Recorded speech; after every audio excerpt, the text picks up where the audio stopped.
Shaharlar, umuman barcha yo'llarda yuk tashish avtomashinalaridan qum, tuproq, loy yoki loyqa suv to'kilib, yo'lni ifloslantirish holatlariga duch kelganmiz.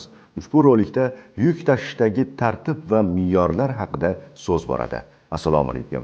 Yo'l harakat qoidalarining 160-bandiga ko'ra, tashilayotgan yukning vazni transport vositasi uchun belgilangan miqdordan oshmasligi kerak.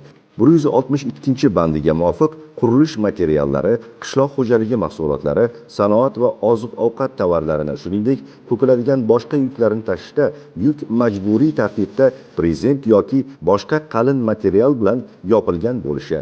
Bunda material bortni har tomondan 20 santimetrdan kam bo'lmagan holda yopishi va mahkamlovchi moslamalar bilan qotirilishi lozim. Buning uchun albatta yuk tashish avtomashinalari kirib chiqadigan qurilish obyektlari, karyerlarda transport vositalarini yo'lga chiqishdan oldin yuk ustini mahkamlab yopish, balonlari va boshqa tashqi qismlarini loy, tuproq va changdan suv yordamida tozalash uchun sharoit yaratilgan bo'lishi shart. Ayni kunlarda yurtimizning barcha hududlarida yo'l va atrof muhitni ifloslantirish holatlarini oldini olish maqsadida kuchaytirilgan nazorat tadbirlari olib borilmoqda. Eslatib o'tamiz, to'kiladigan yukning usti qalin material bilan yopilmagan, avtomashina tashqi qismi tozalanmagan bo'lsa, Ma'muriy javobgarlik to'g'risidagi kodeksning 125-1-moddasiga muvofiq bazaviy hisoblash miqdorining 10 baravari miqdorida jarima solinib, transport vositasining harakatini cheklashga sabab bo'ladi. Shu jumladan yo'l qoplamasini ifloslantirish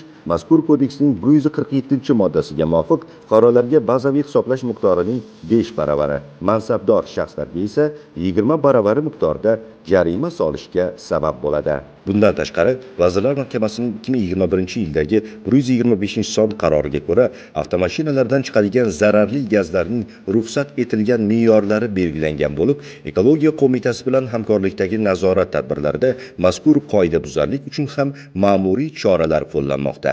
Shu bois fuqarolardan yuk tashish qoidalariga qat'iy amal qilish va transport vositalarini o'z vaqtida texnik ko'rikdan o'tkazib turishlarini so'raymiz.